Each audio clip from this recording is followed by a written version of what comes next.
He finds himself in a strange place where floating islands cover the sky. Curious, he looks down from the edge of the island he is currently on suddenly. His eyes lock onto something in the distance as he squints to get a better view. He spots a human-like silhouette. A powerful voice echoes out, telling the boy to come, and that the man will be waiting for him at the edge of the abyss. As the strange man's eyes glow with an intense light, the boy is jolted awake from his dream. Panting and covered in sweat, the boy, Sora, realizes he had that same weird dream again. A voice yells from outside his room that they will be late as he gets out of bed. Sora thinks that he feels as if he knows the man from his dream and the abyss the man mentioned. He wonders if he has been studying too much lately. As Sora brushes his teeth, his muscular dad exits the shower. His father playfully ruffles his hair and asks if he overslept. Sora complains, telling his dad not to treat him like a kid since he is already 15. His dad responds by flexing his muscular body. Annoyed, Sora tells his father that if they did not live in such a tiny apartment, he would not have to see him naked every day. His dad laughs, promising that when he gets rich, he will buy a big house where Sora and his brother Riku can have their own rooms. Sora remarks that his dad has been saying that for 5 years. His dad replies that life became much easier after Riku joined the self-defense force. Sora muses that it has already been 3 years since his brother joined the SDF, and he plans to join as well He thinks that when he leaves, he will have to say goodbye to his lively home, his joking and unreliable father, and his strict but loving mother. Just as the family sits down for a meal, their entire apartment building begins to shake violently. They wonder if it is an earthquake. Sora thinks that he had always known this peaceful life would end one day. He just never expected it to end like this. A colossal tower erupts from the ground, piercing the sky and casting a massive shadow over the city. Humanity is now faced with this tower. Sora is in disbelief. He realizes that the Sora of that time did not yet know how much this event would change the history of mankind as fighter jets are deployed to investigate. But one thing he did know was that this tower was connected to his dreams. Later, the family is on the phone with Riku, who is a member of the SDF. Riku tells them it will be alright, that they just need to follow instructions and he will return home soon. He promises to come back, but his voice is weak and strained. That night is the last time the family is able to contact him. News reports initially said there would be no problems as long as people stayed home. However, it was not long before the broadcast stopped, as more towers began appearing all over the world.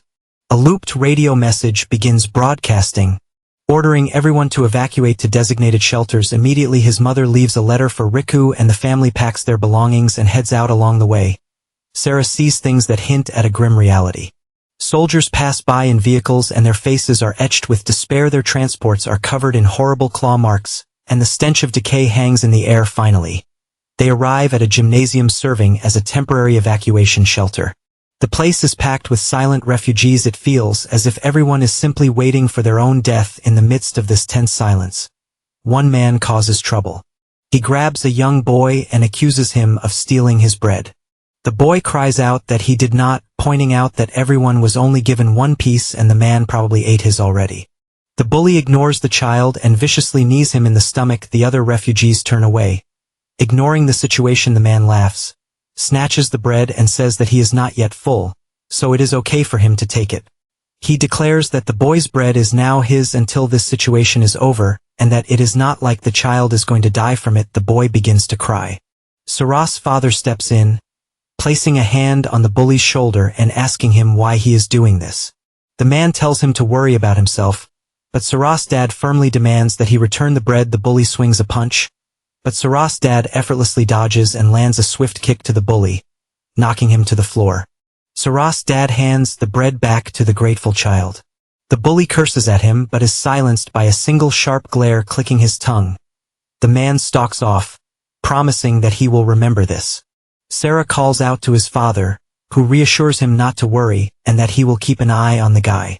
Looking at the bully's back, Sora feels a sense of dread. He remembers the man's name, Eiji Kagawa. Eiji was a scumbag who had taken immense pleasure in bullying Sora throughout their school years. Suddenly, a soldier bursts in, delivering an emergency message. He shouts that everyone must exit through the back and get into the trucks. Immediately the civilians demand to know why. The soldier states that the information is confidential and that he cannot say. A man in a suit becomes enraged, yelling that they were forced to stay home for 2 days and then evacuated to a place like this, all without any explanation.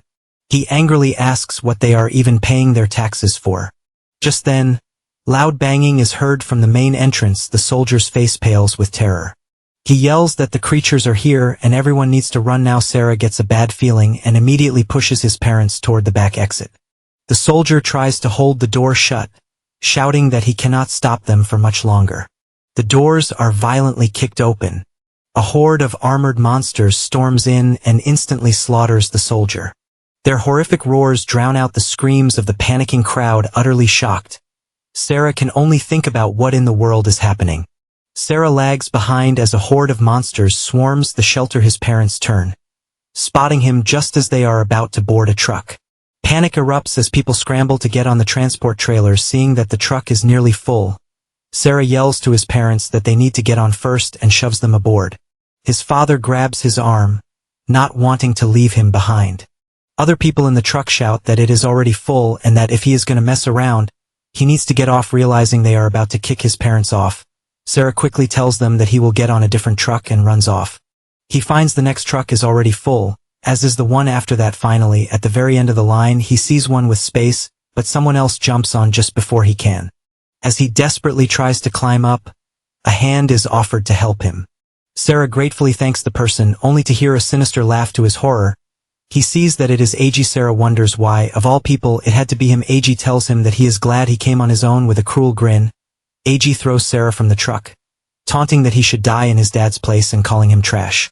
As Sora falls to the ground, he thinks it is all over. Panicked civilians trample him, and he cries out that he does not want to die yet. Curling into a fetal position, he begs for someone to help him. Suddenly, he sees the silhouette of a person standing over him. It is the man from his dreams. The man's eyes glow as he tells Sora once more that he will be waiting for him at the edge of the abyss. Sora's eyes snap open to an unfamiliar, desolate landscape. He wonders if he was just dreaming and where he is. Without warning, a weapon swings down, landing just inches from his head. He looks up in terror to see the goblin that just tried to kill him. He scrambles to his feet, wondering where his parents are and why he is alone. He fears that he has died and gone to hell. The goblin hurls its axe, grazing Sora's cheek. Sora panics, seeing some debris on the ground, and he desperately runs, asking why the monster will not stop chasing him. He realizes that he has to fight. As the goblin charges, Sora runs toward the rocks, trying to collect his thoughts. He thinks about the tower, Eiji, and the mysterious old man.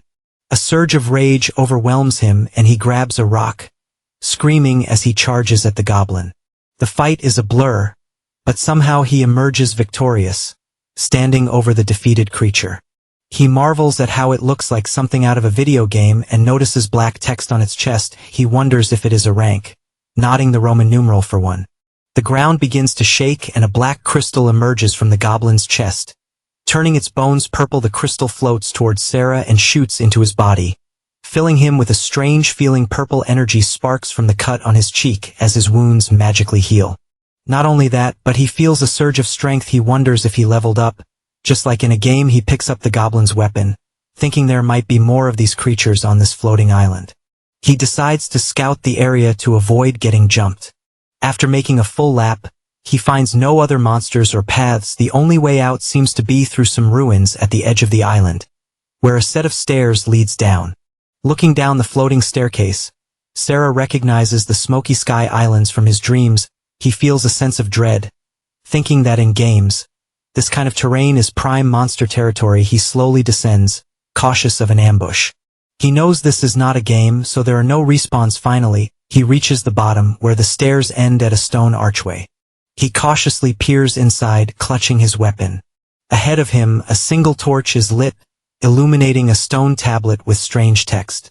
Sora notes that he has never seen characters like these before, yet their meaning seems to flow directly into his brain. The inscription explains that the fragments belong to the bearers, and that by acquiring all of them, one shall earn the right to leave the abyss. He realizes that this place is the abyss, and to escape, he must collect all the fragments.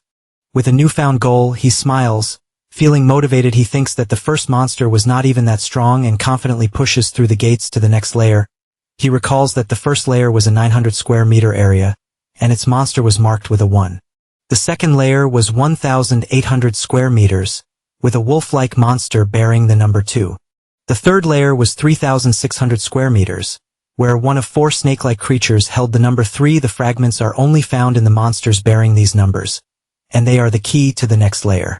The higher the number, the stronger the monster. But what is more concerning is that the area doubles in size each time he ascends, as does the number of monsters. Despite this, Sora grows stronger with each layer, effortlessly taking down even large beasts. As he ascends, the variety of monsters keeps increasing. On the 12th floor, he encounters the same monsters that attacked the shelter. But now they are no match for him. He obliterates them, but begins to feel his senses go numb from the endless slaughter. The 13th layer had over 4,000 monsters, the 14th had 16,000, and the 21st had over 1,000,000. By the 30th floor, the number of monsters reaches 500 million. Finding the key-bearing monsters is like finding a needle in a haystack. Some were protected by large groups, while others hid in small caves. The most annoying part was the sheer amount of time it took to kill every single one. No matter what, he kept moving forward. Now on the 42nd layer, he faces over 2 trillion monsters. Sora laughs maniacally, exhilarated by the challenge. He soars through a new floor filled with dragons, remarking that the concept of time no longer matters here. There is only death and massacre. As monsters approach, he massacres them with ease, clearing one floor after another. After killing another beast, he wonders how many he has killed and adds another mark to his wall of tallies. He sighs, thinking it is about time he found the key. Suddenly, the wall explodes, sending debris everywhere. A monstrous centipede appears before him. Sora grins, commenting on its grand entrance, and asks if it is the key. The centipede lunges, but Sora dashes forward, moving at incredible speed. He says that no matter how strong the monster is, it is all the same to him. He effortlessly rips the creature apart, nodding that even monsters who think they are strong die in a single hit. At this point, he has become so powerful that strength and time have lost their meaning. Growing frustrated, Sora demands to know where the 42nd layer's key is. He roars for it to come out and fight him, declaring that he has had enough. 20 towers suddenly appeared across the world. Before humanity could understand what they were, monsters poured out, nearly wiping everyone out. That day became known as Judgment Day. A small number of survivors awakened, gaining access to a mysterious system that granted them combat stats and overwhelming power. From the ashes, human society was rebuilt, and the awakened formed hunter guilds. Back in the abyss, Sora chases after a strange wolf, trying to get a closer look. He is surprised to see magical chains wrap around the wolf as he hears someone say that they just used an advanced transfer scroll and that the summon must not go through. Sora realizes the voice is human and sees the wolf being pulled towards a magic circle in the sky. He thinks that this could be his only way out. He crouches down and launches himself toward the ascending wolf. A system warning appears, stating that abyssal summoning is unable to transfer more than 2 living beings undeterred. Sora declares that he will not let anyone get in his way and focuses on reaching the wolf. Meanwhile on Earth, a panicked girl with pink hair named Yusanazaki runs through a graveyard in high heels. Her foot gets tangled in a vine, causing her to fall. She exclaims that this is bad. Suddenly, a voice is heard, complaining about what a pain this is. A group appears with a level 34 druid named Aika and a level 35 swordsman named Choji. Aika tells you to hand over the advanced transfer scroll, saying that a level 60 scroll is not something a level 19 rookie can handle. Choji threatens to show no mercy. A level 38 barbarian named Shosai steps forward. You cries out that Hunter x Hunter combat is forbidden and that they are breaking the rules. Shosai laughs, saying that he makes the rules here. He slams his massive sword in front of her, demanding she give them the scroll if she wants to keep her limbs. Cornered, Yu warns them not to push her further. Aika realizes that she is going to use a forced summon and shouts for them to stop her. Enraged, Shosai calls her a witch and swings his sword, but she teleports away just in time. Yu declares that if she is going to die, she will drag them down with her and begins to activate the scroll. Aika panics, saying that no one can control a summon this way and that they are all done for. They charge, but it is too late. Lightning strikes from the sky, opening a rift. The group is on edge, sensing the overwhelming energy. As a beam of light shoots down, chains emerge from the ground.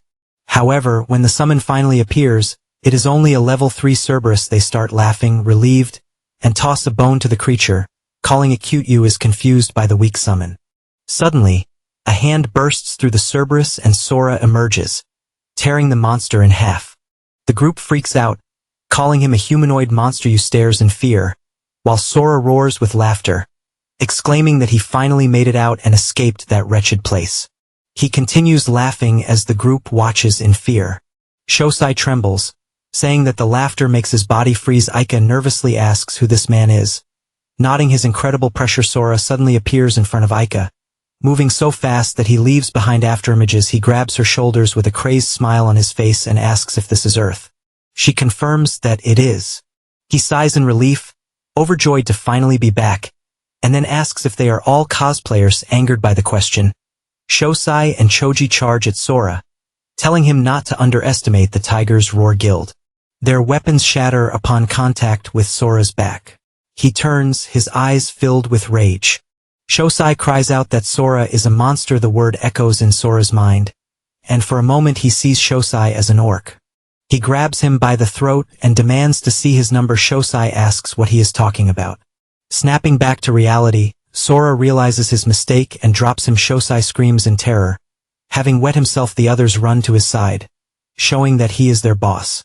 Sora tells them to get lost, and the guild members, along with an extra rogue who is with them, flee.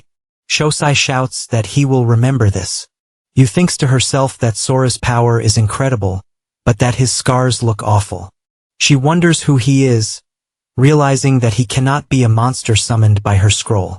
Sora asks how many years it has been since the towers appeared. Panicked, she tells him it has been 5 years. He questions her about what the scroll was and why she is dressed so strangely. She explains that ever since the towers appeared, a system was granted to humans. Sora wonders if the world has truly changed so much in the 5 years he spent in the abyss. She tells him that city was hit by the 7th large invasion and that she fled from there. Hearing that city is his birthplace, he demands to know its current state. She tells him it is completely destroyed, but that strong people were sent to fight the monsters. He asks for directions, and after she points the way, he vanishes in a burst of speed. Yu is amazed that he is going alone and decides that she needs to tell her sister about this mysterious man. Elsewhere, the members of the Tiger's Roar Guild are stopped by a cloaked figure that lands in front of them. The figure states that it can sense Sora's presence on them and gives them 3 seconds to reveal his whereabouts. Terrified, Shosai foolishly asks if he is kidding. A moment later, they are all torn to shreds at the Tiger's Roar Guild headquarters. A woman reports that there are no signs of life from the party of 4 and that Yu and the Skrull are still missing. A man, the level 118 Storm Priest, Richt Mukai, shatters his wine glass in anger. He fumes that the men he recommended could not even handle a level 19 summoner, and that their signals all went out at the same time, meaning they were killed in one hit. Richt orders his subordinate to find out who did it to capture Yu and to make her explain herself. He vows to kill anyone who lays a hand on his men. Just then, he spots Sora leaping past his window. He is taken aback by the incredible smell of blood and notes that the man is heading towards a fallen zone. He realizes this invasion is on a completely different scale with powerful forces at play. He concludes that the tower that has been sleeping for 5 years is finally making its move and orders all search parties to fall back immediately. Meanwhile, Sora arrives at Ruin City. He reflects that in the 5 years he was stuck in the abyss, his home has turned into hell. In the abyss, he who was once weak became strong, numbing his senses to the point where he nearly became a beast himself, even eating the monsters he killed. But the thought of his family kept him going. The monsters he once feared are now nothing more than small fry, and he desperately hopes that his family is safe.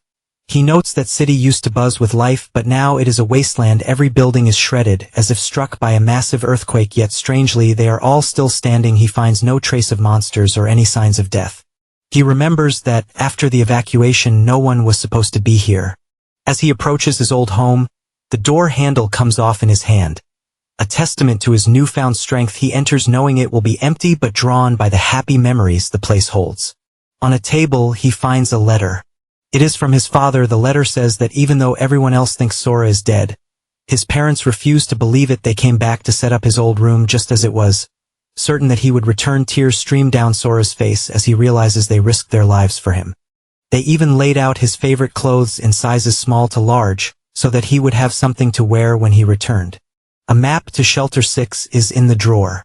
They made him promise to find them and sign the letter with a message of love from his mom and dad. Overwhelmed with emotion, he clutches a family photo to his chest, wondering how strong he has become. He cuts his hair thinking that if he is strong enough to end this apocalypse, he can reclaim the days he lost. With new resolve, he follows the map to Shelter 6. Seeing the wrecked roads, he decides that blazing his own trail will be faster. As he soars through the air, a flying monster attacks him, but he tears it apart with ease. He continues his journey, effortlessly clearing the skis of monsters. Nearby, two guards on duty are startled by a loud noise. One dismisses it as the other being drunk, but then something streaks past them. One of the guards manages to capture an image on his camera, revealing Sora flying through the air. Their attention is then drawn to a woman's voice, pleading for people not to come any closer and explaining that she was only looking for food. A group of men surrounds her, remarking that it has been a while since they have seen a woman. One drools, telling her they are good guys who will take good care of her. She begs them to stop as they close in, one telling her not to be scared because he will be gentle. He says it would be a shame not to enjoy a body like hers and reaches for her. Sora appears, calling them trash. They threaten him for interfering and charge with sheer wind pressure. Sora sends them flying. He dodges a sword attack with minimal effort, grabbing the man's arm and kneeing him in the face. The molester demands to know who he is and proudly declares that he is part of the Tiger's Roar Guild. Sora recognizes the man as Eiji. Sora coldly asks if Eiji has forgotten the face of the boy he killed. Terrified, Eiji realizes who he is and crawls away, stuttering that it is impossible. As Sora unleashes his immense pressure, Eiji pleads for him to stay back. Sora laughs and grabs him by the throat, telling Eiji that it is true. He says that he crawled his way up from the pits of hell because of him, and now it is Eiji's turn to go there. Sora digs his fingers into Eiji's throat, vowing to tear away every shred of his dignity. He declares that this is his power now. Voices in his head whisper to him, telling him to kill Eiji, that he is the strongest and that he should bend everything to his will. Sora declares that all Eiji has ever done is torment him. He remembers the humiliation and helplessness and that today he will return all of it. Flashing back, he recalls asking Eiji why he bullied him and Eiji's cruel reply that crushing his dignity felt so damn good. Snapping out of his rage, Sora drops Eiji. He realizes that he cannot become the same as him, but that if scum like Eiji are allowed to live, more people will suffer. Sora tells Eiji that since he tried and failed to kill him, he will not kill him in return, but he cannot let him walk away either. Eiji nervously asks what he is planning to do. Sora states the punishment for the 2 years Eiji made his life a living hell. He gets 1 punch. For terrorizing the weak, another punch. For trying to kill him, 2 punches. He says that if Eiji takes all 4 blows, they will be even. Eiji begs for forgiveness, pleading that a punch from Sora now would surely kill him. Sora grabs him, tells him not to worry, and then lands a gentle punch to his face. He follows up with a second, then a third. He tells Eiji to get up for the last punch, but Eiji, beaten and bloodied, just begs to be killed. Sora, however, kicks him in the head, saying that he has decided to do a little more. He amputates all 4 of Eiji's limbs and makes him completely blind. That, he thinks, looks about right. He tells Eiji's cronies to take him to a hospital and never show their faces in front of him again. Then, he leaps off, thinking that the cleanup is done and it is time to head home. Meanwhile, at the city buffer zone, guards on wall watch duty are talking. One is relieved that they do not have to fight monsters out here, but another tells him not to be a wimp. Their level 31 commander, First Lieutenant Tanji, warns them to stay sharp. Private Shoki, a level 22 warrior, reassures everyone that monsters rarely appear here, just as a monster appears and kills him. A level 45 shell-type monster called the Child of Kraken has appeared. The soldiers fire at it, but their bullets deflect off its hard shell. They realize their weapons are useless due to the level difference. The monster attacks and Tanji orders everyone to spread out. The first soldier is sliced in half. His friend, enraged, grabs explosives and charges at the monster, vowing to take it down under covering fire. The soldier reaches the creature. It raises its tentacles to strike but then suddenly stops. Seemingly in fear, they wonder if it is scared of something. The monster hides its eye and takes a defensive stance. Seeing this as an opportunity, the soldier hurls the explosives, but the blast does minimal damage. The monster is unscathed just as the monster is about to attack again. Sora lands with immense force, crushing the creature beneath him and saving the soldier. The man is stunned. Tanji wonders if Sora was the reason the monster was so scared. Tanji is amazed, thinking that the stranger killed a monster that survived an explosion in a single hit. He muses that there are not many with such strength destructive power and he has never seen this person before. He decides that he must find out who he is. Tanji activates his advanced inspect skill, which allows him to see detailed information about a target. However, he is shocked to see a system alert telling him to show respect. The feedback is so strong that it makes him dizzy, and he collapses. His soldiers rush to his side and Sora turns, asking for a moment of their time. He wants to know how far it is to evacuation shelter 6. A soldier tells him that it is 50 kilometers to the north, but that he will have to go through area to get there. He explains that Area X is where they are holding back the monster rush, and that many hunters are stationed there. The soldiers mention the rare drops, and Sora wonders if you really get loot from monsters in the real world, just like in a game. He asks how strong the Kraken monster was to them.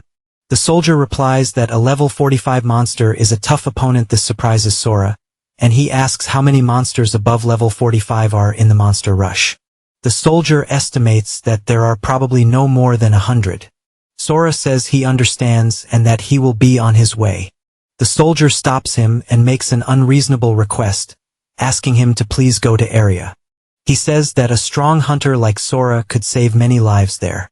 Sora asks if the shortest route to Shelter 6 is through area. The soldier confirms this and Sora agrees, saying that as he passes through, he will defeat any monsters unfortunate enough to come across him later. In a military tent, Tanji wakes up. His men are relieved and tell him he was out for about 10 minutes thanks to a recovery item. He asks about the man who saved them and is told that he went north. It dawns on him that Sora is heading for Area X, returning to evacuation shelter 6. He asks if the man showed any hesitation, and the soldier confirms that he went without a care. Panicked, Tanji orders them to contact the Central Command Center immediately.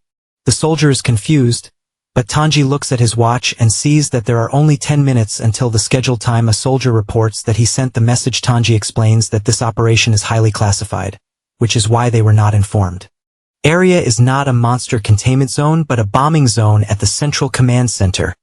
A woman reports an emergency call from Area B-22.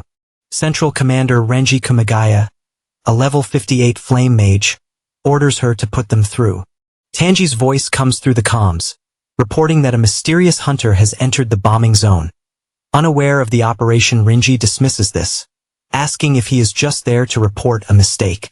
Tanji insists, saying that he believes an emergency broadcast is in order because the man is very strong, and they cannot let him die.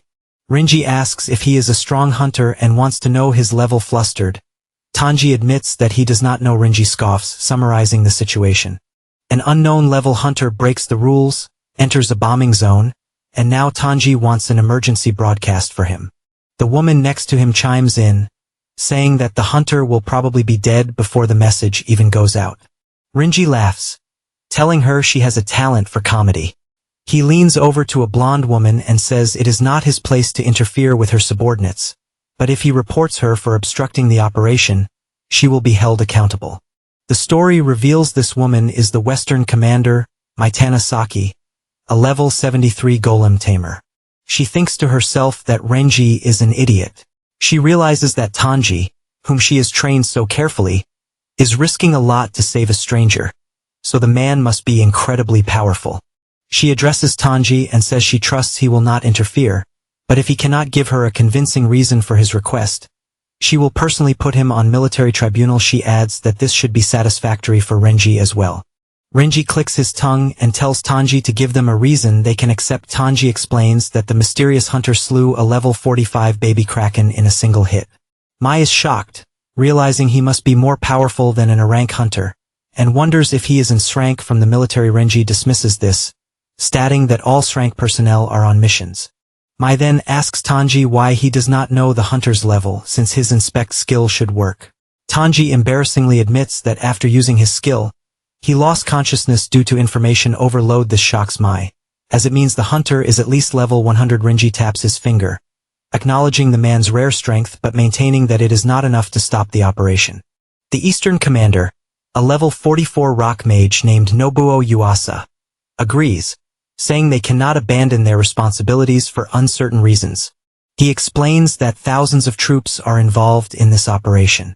The original plan was to bomb the area and have the soldiers in the garrison zone take out the scattered survivors. An emergency broadcast would attract all the monsters to one place, causing the area to fall instantly and resulting in tens of thousands of soldier deaths. Saving one life at the cost of so many is a risk they cannot take. He apologizes with a heavy heart. Mai rejects Tanji's request and declares the decision final. The call ends and Tanji is crushed. His men try to comfort him, but he can only sigh about the bigger picture. One of his soldiers, Shoki, the one Sora saved, silently takes the keys from his belt. When Tanji asks what he is doing, Shoki runs to a jeep. Tanji shouts at him to come back, but Shoki yells that there is still time and speeds off towards the bombing zone. His men ask if they should bring him back, but Tanji says it is fine, that Shoki has made his decision. As Shoki races against time, the narrator reveals that what he did not know was that the man he was trying to save would become the hope for all of mankind. Shoki curses having lost Sora's trail. He wonders where the man could have gone as he is taking the fastest path. If he still cannot find him, it means Sora is moving faster than his vehicle. As he approaches Area X, he considers using the loudspeaker to alert Sora, but he knows it will also attract monsters. With less than 2 minutes remaining, he makes a decision after taking a deep breath and telling himself he is a disgrace. He grabs the speaker and yells that he is the soldier Sora helped earlier and that the area is about to be bombed. He shouts for Sora to evacuate immediately, repeating the warning over and over. Sora, who has just finished a fight, hears him. This explains the lack of hunters in the area. He knows the monsters themselves are not a threat, but he is unsure if he can survive the blast's heat. He decides it is best to avoid pointless risks, but he realizes that the soldier risked his life to warn him and he cannot let him die. With only 30 seconds left, Shoki wonders if Sora heard him. Suddenly, dragons swoop down and land in front of his jeep. Attracted by the noise, he slams on the gas, trying to escape, but then remembers that Sora is still out there. Just then, a monster corpse lands in front of his vehicle, blocking his path. Sora taps on his window and Shoki is relieved to see he is alive as Sora asks what he meant about the bombing. The timer hits 0. The operation begins. Jets fly overhead, dropping a barrage of missiles as the area is bombarded. A monster is shown with a protective shield. Sora stomps the ground, raising an earth wall to deflect the debris flying toward them. At the command center, a woman reports to Renji that the bombing is complete. He orders the use of drones to assess the damage. She reports that there are no signs of life and that all the monsters are still in the bombing zone, completely unscathed at the center. Renji and Mai are stunned. Mai asks about the drone feed as the video is pulled up. They see monsters protected by shields. More shockingly, a robed person is standing among them. This person and the monsters begin destroying the drones one by one. Communication is lost. Mai is taken aback. They were told this wave would be different, and now the monsters seem to know they are being watched. Nobuo panics, ordering the evacuation of the garrison area. Mai agrees and issues an order to hold the walls, but the operator reports that the monsters are not heading for the walls. Confused, they ask where they are going. She tells them that they are heading to Area B-22, the same place the mysterious hunter went. Mai immediately orders all remaining drones to B-22 to find out what stopped the monsters' advance. Back in the bomb zone, Shoki gets out of the jeep. Amazed that he survived, Sora tells him it is too early to celebrate because if he is alive, so are the monsters and they are heading their way. Suddenly, he shoves Shoki to the ground, dodging a falling drone. Shoki is shocked, saying that this has never happened before. Sora tells him to save his astonishment for later, as they are now surrounded. They will have to make a run for it. Shoki is terrified, seeing that the leader of the monster horde is level 90 and that there are many other high-level creatures around. He realizes that they survived the bombing without a single scratch and thinks it is all over. Sora calmly states that since the bombing did not kill them, they will just have to beat them to death. He tells Shoki to hide in the jeep and leaps into the fray, effortlessly slaughtering the monsters. The boss swings its giant mace at Sora, but he catches it with one hand and yanks it away. Throwing it to the ground, he then flies up and delivers a powerful punch to the monster's head, completely obliterating it. He now stands on the monster's shoulder opposite the cloaked man and is surprised that he could not sense his presence at all. The cloaked man smirks, saying that he has finally found him. His tentacles reach out and begin to heal the headless monster. He calls Sora the seed of the abyss, and as the monster's head regenerates, he accuses Sora of being a thief who needs to give back what belongs to him. When Sora asks what he is talking about, the man says that for the crime of taking another's power, Sora must pay. With his life, shadowy daggers materialize and fly towards Sora, but they fail to pierce his skin. He catches one, inspecting it, and taunts the man, saying that if that is all he has, he will not be able to kill him. Just then, a drone flying overhead catches the robed man's attention. He wonders if it is Odin's raven, then dismisses it as a human imitation. Sora tells the man to get more serious if he wants to kill him and stabs forward at where the man was, but he hits only the boss. The man has vanished. He reappears, disgusted at being watched by vile humans, and orders the other monsters to destroy all the observers. Drones begin to be destroyed one after another in a nearby apartment building. A scout reports that his drone was destroyed but that he completed his mission. He has learned that the mysterious hunter Sora is the reason the monsters changed course, and he needs to inform his commander, but before he can, a monster bursts through the wall and he is killed. The robed man orders his servants to kill them all. Remembering Shoki's words, Sora feels a renewed sense of purpose. He tells himself that to hunt an enemy, he must start with the leader. He leaps towards the robed man, knowing that to save as many people as possible, he has to kill his enemies quickly. The boss sees an opening and attacks, but Sora dodges, nodding that fusing with the robed man has increased the monster's power. The robed man emerges from the shadows, and as Sora gets a better look, he is shocked to see that the man looks exactly like him. The man summons a shadowy sword, and Sora senses its immense, dangerous energy. He calls Sora the seed of the abyss and declares that he will kill him, as it is his destiny. As the man thrusts his sword forward, Sora punches his arm, causing him to drop the weapon. He grabs the sword and swings it, but the attack is nullified. He is baffled, wondering if it was just his imagination. The energy surge is almost exactly like the power he felt back in the abyss. The robed man asks if stealing weapons is all Sora is capable of. With a swing of his hand, the sword in Sora's grasp disappears. Sora realizes that this is the power of the abyss and that this fight will drag on. He decides he needs to get Shoki to safety first. He asks the soldier if he is okay with heights, and as Shoki confirms, Sora lifts the jeep into the air. The robed man calls him a fool, saying that he should not take the power of the abyss lightly. He declares that the strong do not exist to protect the weak, but to become the strongest, as he forms a giant sphere of dark energy in the sky. He yells for Sora to die alongside the weak human. Sora notes how fast the attack is and realizes he cannot outrun it. Instead, he leaps toward it and punches through, but he feels no impact. He spots a smaller, purer orb within the energy and realizes that is the real core. He then hears Shoki screaming and sees that the dark energy is toying with the jeep. He tells Shoki to get out, but the soldier is paralyzed with fear. The robed man tells Shoki not to be afraid and calls him a pitiful lamb. Sora watches in horror as spikes of dark energy pierce the jeep. He rushes over only to find Shoki dead. The robed man asks if Sora is angry now, using necromancy to make Shoki's corpse smile and laugh. He tells Sora that this is the fate of the seed of the abyss, which is to watch everyone he cares about die. Enraged, Sora asks if he gets off on trampling other people's dignity. The robed man laughs and unleashes an obsidian storm attack. Sora stands his ground, letting the projectiles cut him, and tells the man that scum like him make him sick. He unleashes a powerful punch, shattering the spikes and reaching for Shoki's body. The reanimated corpse with glowing red eyes starts to attack Sora. Filled with sorrow, Sora apologizes to the soldier for getting him involved and places him back in the car.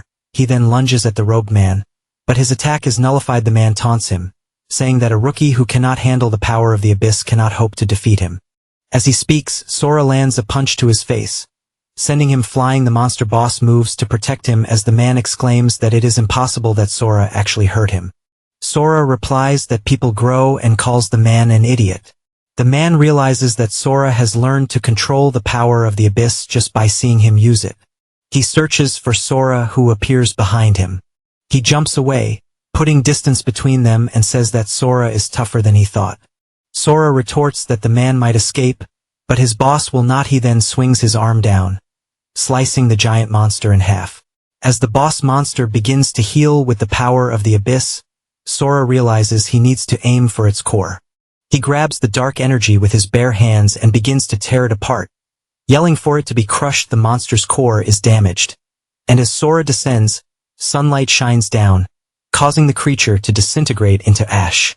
The boss has been defeated. Sora glares at the man and tells him that he is next. The robed man vows that he will remember this and unleashes a skill called Shadow Unity. Nearby monsters are brought under his control and they surround Sora. Sora looks for an opportunity to attack the man, but his immense power keeps him at bay. Suddenly, the pressure vanishes and the man is gone. Sora is surprised that he used such a powerful technique just to escape, and he is annoyed that his clothes have been ruined. He is relieved, however, that his parents' picture is still intact. He walks over to Shoki's body, thinking that the soldier probably had a family waiting for him too. He takes the dog tags and buries him, vowing to take at least this much back with him. He knows this will not be his last encounter with the robed man, and the thought of his threat against his family enrages him. He knows he cannot let the man reach the evacuation shelter first. With that, he dashes off, moving so fast that he breaks the sound barrier. Back at the bombing site, a drone remains intact. It hovers into the air and Mai orders her team to investigate the area thoroughly. A soldier reports that the monsters are all dead, and she replies that she already knows. She tells him to check the drone data. The footage shows clear signs of a massive battle, and she realizes that the strong hunter not only survived the bombing, but also wiped out the entire monster rush. A soldier calls her over, saying that the drone scarred is in good condition. She eagerly looks at the visualized data. Meanwhile, a soldier stumbles upon the loot dropped by the boss, a special energy potion and a rank weapon and a mysterious, unidentifiable cube. Another soldier sees him and accuses him of hiding the items, reminding him that taking loot for himself is a crime. He demands the items. The first soldier asks how they are supposed to divide them. The other says he only wants the cube. Knowing that a box like this likely contains a legendary item, the soldier refuses, but his comrade grabs his shoulder, telling him that he has no choice. The first soldier reluctantly hands over the cube, and the other man walks away, laughing that he has finally obtained a golem relic. At Evacuation Shelter 6, Sora lands on a rooftop and observes the scene. Guards are on duty and people are walking around, seemingly untouched by the chaos. As he walks through the crowd, everyone turns to stare. Sora thinks that he cannot sense the robed man's presence, or anyone strong for that matter. He knows that without a powerful defender, this place will soon be destroyed. He then notices a blindfolded man. The man remarks on the dense bloodlust emanating from Sora and concludes that Sora must be from the outside. When Sora confirms this, the man expresses his relief, saying he only wants to buy information about the outside world. Sora agrees to help if he can, but first, he asks why a monk is addressing him with such a formal title. The man laughs, admitting that the outfit and the act are just hobbies. When Sora questions if he is really blind, the man explains that he recently contracted an eye disease. However, Sora can sense a terrifying light from behind the blindfold and realizes that this man is concealing his power. He asks the monk what he wants to know. The man says he wants to know what is happening outside. Sora tells him that soldiers are gearing up for battle at the walls and that he heard explosions from the southwest. He laughingly explains that he was on an errand when the blast scared him so much that he dropped his letter and had to use his shirt as a map. The monk pretends to believe him, and Sora thinks to himself that this man must also be hiding his power. He takes the money the man offers.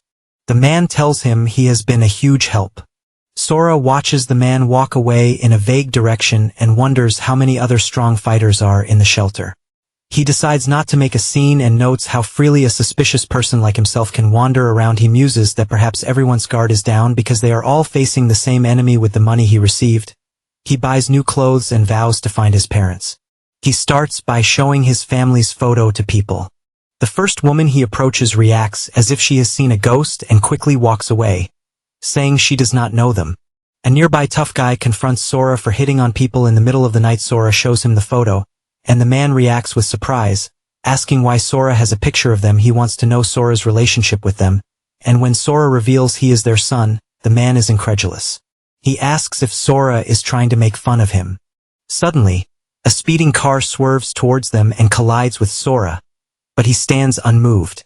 Terrified, The tough guy changes his tune and quickly gives Sora directions to his parents' home. After thanking him, Sora leaves.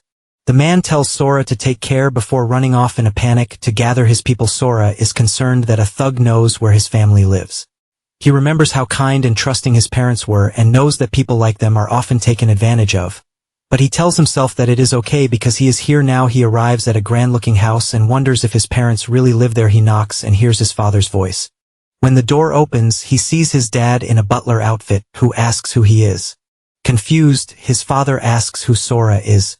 Sora says his name is Sora, but his dad is still in disbelief. As Sora and his father sit in silence, his mother enters with drinks and apologizes for the wait. She asks if they have not spoken yet, and his father replies that he can hardly believe this is the same Sora they knew. He suggests a private exchange of secrets and Sora asks what he means. His father says that he does not want to expose himself in front of his wife, but that he needs answers, and if Sora is hiding something, he will deal with him. Up in the rafters, a henchman receives an order. Sora notices him and realizes his father is still wary. His dad asks if he is ready and Sora warns the henchman to take care, because he is about to hear things he should not. Sora reveals that his father took cooking classes every weekend with the homemaker support group. His dad is shocked, and the henchman is stunned. Sora adds that his dad also snuck off to ballet classes every week, leaving the henchman even more dumbfounded. His father glares at the henchman, who starts to feel very nervous.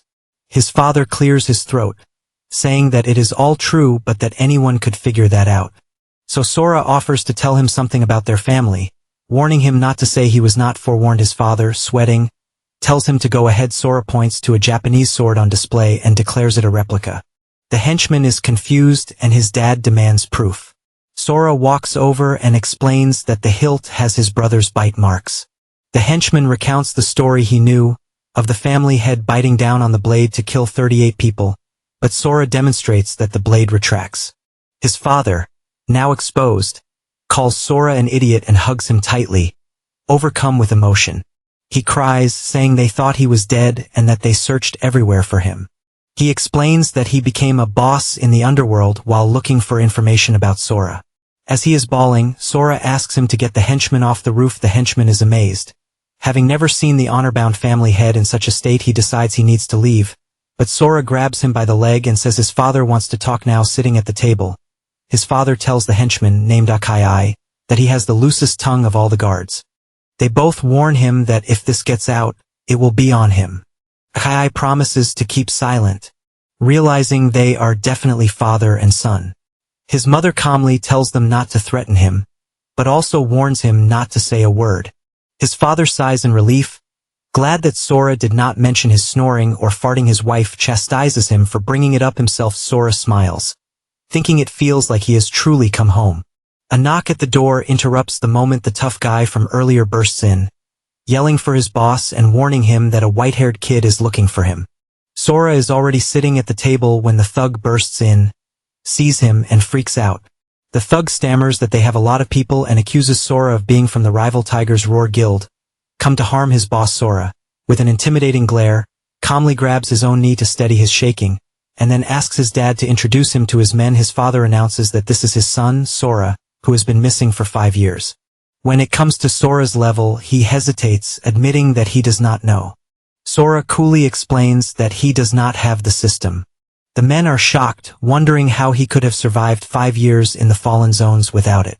The tough guy, who the others call Broccoli Head, scoffs, saying that without the system you cannot get past level 10. Another mutters that Sora must just be a beginner. Broccoli Head nervously laughs and tries to backtrack, but then remembers that the car hitting Sora had no effect. Sora challenges Broccoli Head to try seeing his level with the system. Broccoli Head, confused, agrees. He explains that you can see a monster's level with the system, but that you need the rare inspect skill to see another player's level. He mentions that the boss has it and Sora tells his father to take a look. As everyone gathers around, his father activates the skill. Sora asks his mother if she wants to look, but she says that she just wants to be by his side and already knows anyway. His dad is shocked no matter how many times he tries. He cannot see any information about Sora. He explains that there are two possibilities: either Sora truly has no system or his level is too high for him to see. Since he can see Sora's name and he knows Sora could not have survived for 5 years as a beginner, his level must be beyond perception. He asks his son what he was doing all this time. His mother interjects, saying that they should just be happy he is back. She tells Sora that he is a strong child and must have gone through a lot. Touched, Sora tears up, remembering his years in the abyss, and comforts her as his father leads his men out to give the family privacy. One of them asks where Yiro and the others are. Sora asks his mother about his brother, Riku. She reassures him that he is fine, serving in the military. She offers to call him and explains that he has been fighting on the front lines, as if trying to avenge Sora. Sora then asks about her position here. She explains that she is a cleric, a healer with support and even prophetic abilities. He asks if she can see what is wrong with him, but she says she cannot see skills. When he asks how she knew he would come back, she reminds him of her prophecies. Later, there is a knock at the gate.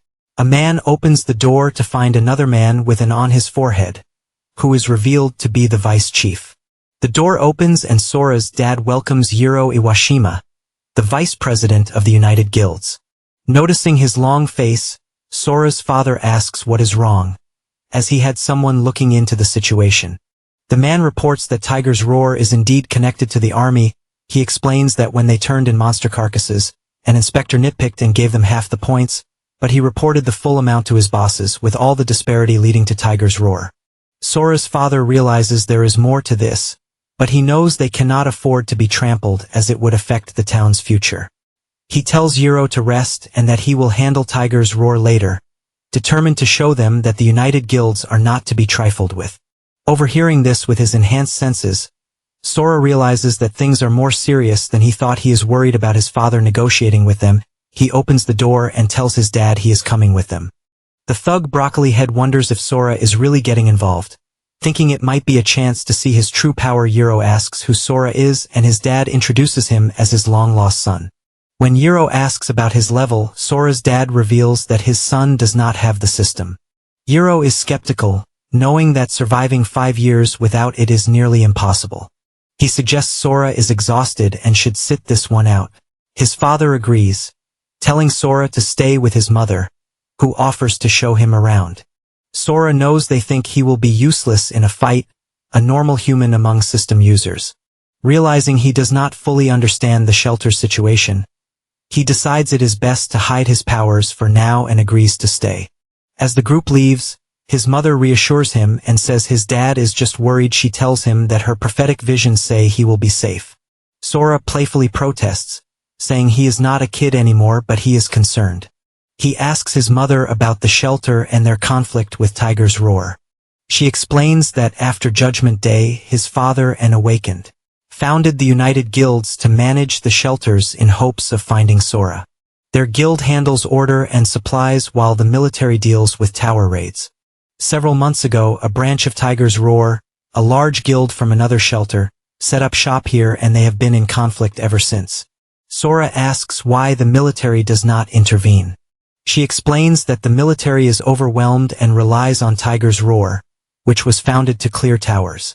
Their strength is so great that the military cannot ignore them, especially since they have Esra, who are awakened chosen by the tower deities. She describes the deities as lords of the towers with godlike power, who bestow divine abilities upon those who pass their trials.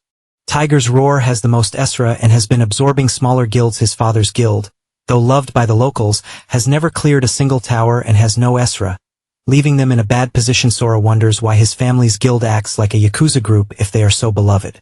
She chuckles, saying it is just her personal preference. She encourages him to take a bath and offers to wash his back. He politely declines. She leaves, and as soon as she is gone, Sora, still worried about his father, leaps out of the window to follow him. His mother watches him go and remarks on how children can be such a handful. We get a proper introduction to Sora's father, whose name is Sakuya. He and his men from the Union Guild are heading straight for the Tiger's Roar Guild headquarters. Meanwhile, Sora watches from a high rooftop and notices the city is completely dark except for the central area. He thinks this is a good thing, as it makes his target easier to find. He spots his objective, but a sudden wave of dizziness washes over him. He wonders what is happening. Sora thinks about how he has never even caught a cold since the abyss fragments strengthened him. Suddenly, an ethereal voice echoes in his mind, declaring that it will not let him run away. Sora looks around, unable to pinpoint the source of the voice. He questions if the enemy is hiding his presence because he cannot sense him at all. This confirms that his foe was indeed in Shelter 6 as another wave of dizziness hits. The voice taunts Sora, revealing that his soul has been marked. Sora spins around and throws a punch right where the voice seems to originate, but his fist passes through a mere illusion of a grinning man. As the illusion cackles and repeats its threats, Sora realizes this must be the soul marking the voice mentioned. Suddenly, spotlights hit the roof. Guards shout at Sora, asking what he is doing up there so late at night. Sora curses himself for shouting aloud and getting noticed. He quickly dashes away, realizing the illusion vanished the moment the light hit him. He lands on another rooftop, and just as he suspected, the illusion returns in the darkness. Sora understands that light might be the key and decides to test his theory. He makes his way down to a street, deliberately standing under a lamppost. Sora finally gets it. If he stays in the dark for 7 seconds, the soul marking activates and he gets intensely dizzy. If he loses his composure, the Phantom's dialogue changes. As the ghostly figure appears beside him, a passing woman stares at Sora. She thinks he must be a Chunibyo, some kid who acts like an anime character. Sora realizes only he can see this menacing face. He notes that when he walks into the light, a screeching noise rings in his head, and after a moment, the marking and the illusion disappear. Sora finally understands the constant sunlight and the lights in his house are the reason he never experienced this before. He concludes this must be how the enemy can track his location. This means a surprise attack could come at any time, so he knows he cannot let his guard down. But first, he resolves to find his dad. The Phantom's voice keeps tormenting him. Sora yells for it to shut up, earning him strange glances from people on the street. As a car's headlights sweep over him, the illusion flickers and vanishes, confirming his theory. He recalls his mother's warning that the United Guilds are no longer of any use to the military. This means his dad is in grave danger. Sora knows the military is allied with the Tiger's Roar Guild, and that they will not just sit by quietly. He concludes there is a strong chance they are planning to destroy the United Guilds. In that case, Sora's eyes glow with grim resolve. He vows to protect his mom and dad, even if it means killing everyone. He finally arrives at his destination and watches a crowd gathered ahead. He briefly wonders if they can ever go back to those peaceful days. He recalls a lesson from his past. His father once told him that violence should always be the last resort. A young Sora had promised he would remember that. Sora now wonders if his dad will stick to that principle in this situation. Suddenly, the crowd erupts. A few men yell for everyone to get out of the way, exclaiming that it is finally starting. The men excitedly recall that it has been a while since their boss drew his sword. They remember the last time he did. He left a nearly 20-meter-long scar on his opponent. On the field, Sakuya's aura explodes, his eyes glowing a menacing red. He roars the name Suchida, challenging his rival to come out and face him. Sakuya unleashes a devastating attack. He swings his sword and a massive arc of energy slices a nearby building diagonally in half, causing it to crumble into a storm of debris. Across the way, a large bearded man and his subordinates watch the destruction. Sora stands frozen, completely stunned by his own father's overwhelming power. With the building carved open, Sakuya Mayukijima calmly sheathes his sword. In the crowd, Sora asks one of his father's men if the boss has always been so aggressive. The man explains that the boss is famous for jumping into fights quickly. Sora is confused, remembering his father's teaching that violence was a last resort. The guild member clarifies that Sakuya used to say that, back when he believed the military would maintain order. He states that a lot has happened since then. The military no longer cares about minor conflicts between hunters, so long as their main jobs get done and civilians are safe. He reasons that settling things with fists is now the fastest way. If you can win is useless. The man concludes that their new philosophy is to hit first and talk later. Sora reflects on this from his encounter with the monk. He thought the truly strong avoided trouble. He wonders if he misunderstood, or if having power like his father's grants won the right to rampage. Sora questions if the monk was just a blindfolded exception. On a distant rooftop, that very monk, Yukio Shizenji, looks down upon the corpse of the level 90 boss that Sora defeated. A system window reveals his identity as a level 75 Arhat. He activates his keen eye ability, analyzing the scene. Yukio notes that the monster was torn apart without any sign of heavy weaponry. He realizes it is frightening how many powerful people are still out there, and that they must all proceed with caution. He places his blindfold back on, and his status changes to a level 45 monk. Back at the ruined building, the enemy leader, Tsuchida, yells at Sakuya, calling him a bastard. He screams that things are not the same as when the shelters were first built. Sakuya smirks and agrees that things have changed now that annoying bastards like Tsuchida have appeared. He states that he should have killed him back then. Tsuchida taunts him and asks if he is too scared to do it now.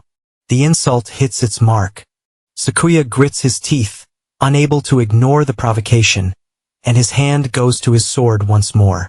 Tsuchida inwardly smirks, thinking that he has provoked him enough. He taunts Sakuya further and calls him a coward who cannot even draw his sword. He shouts that Sakuya would be better off as fuel for the Tiger's Roar Guild. Finally snapping, Sakuya draws his blade and leaps forward. Tsuchida raises a shield and a spiritual image of an angel appears behind him. A third party smiles, knowing Sakuya took the bait. A man in a military uniform orders Sakuya not to take another step closer and steps forward.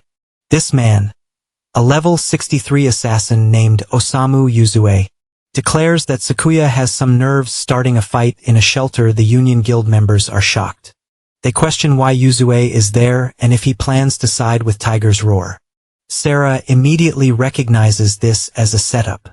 He senses a large number of people hidden in the building, confirming that this is no coincidence. Yuzue formally addresses Sakuya. He cites Article 15 of the Shelter Security Act, which forbids dueling. Yuzue explains the punishment can be 15 days of imprisonment or even the death penalty. He asks Sakuya if he will follow their instructions. Sakuya finally understands the entire plot. They provoked him, and when he struck back, they used the law to have him arrested. He realizes Yuzue is not worried about his corruption being exposed and is framing him blatantly. He knows that once he is imprisoned, they could extend his sentence or arrange an unfortunate accident to get rid of him for good. If the United Guilds lose him, their greatest asset, he predicts they will be crushed by Tiger's Roar and the other guilds. Immediately Sakuya wonders why the military would go this far and if there is a power struggle happening within their ranks.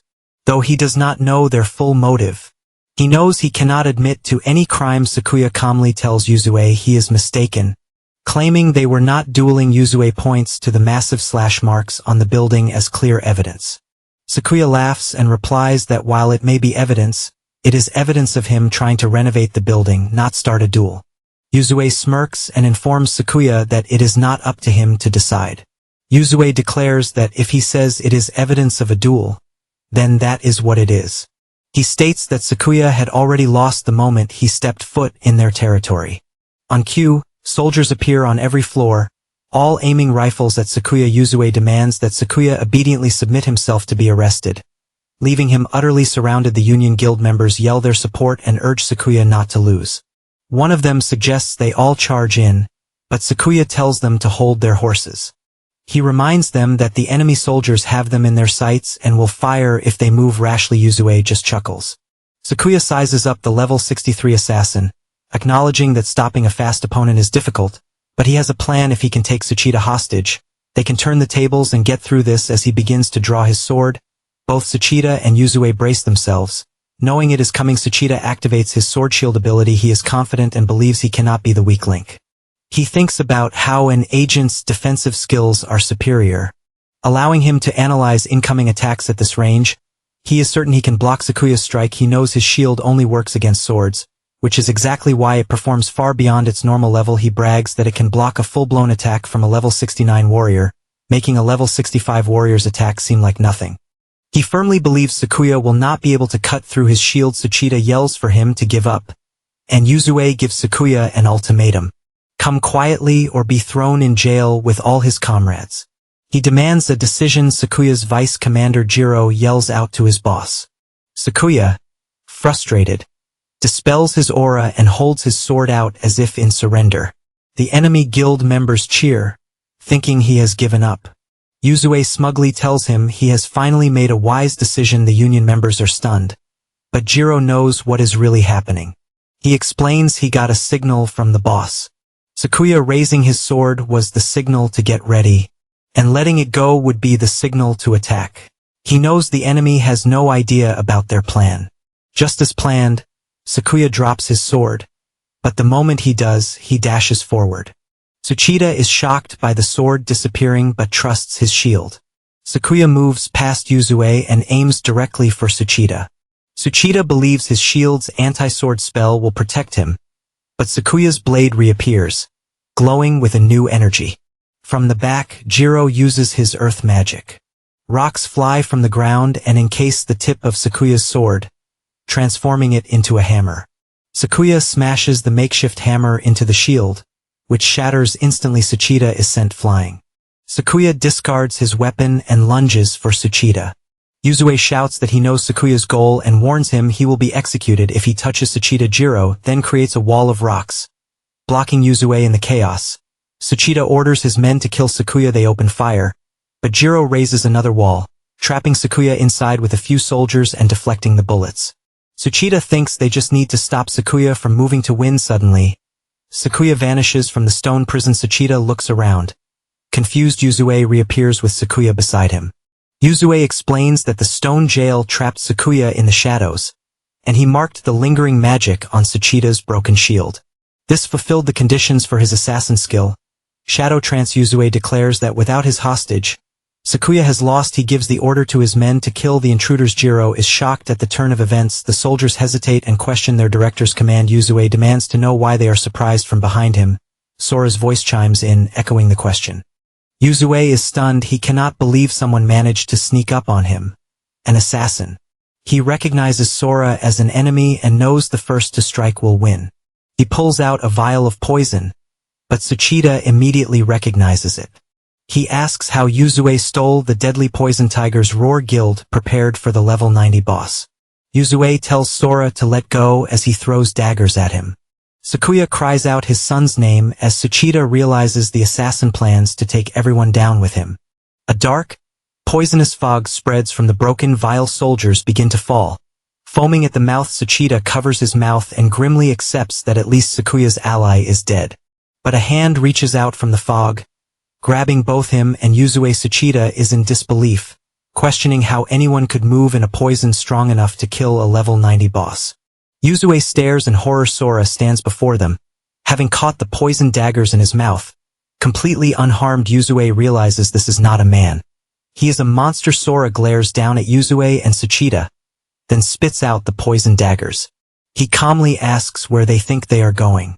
Tsuchida panics, and we learn a fundamental rule of this world. Every player, regardless of their job, has 5 core stats: intelligence, perception, strength, agility, and constitution.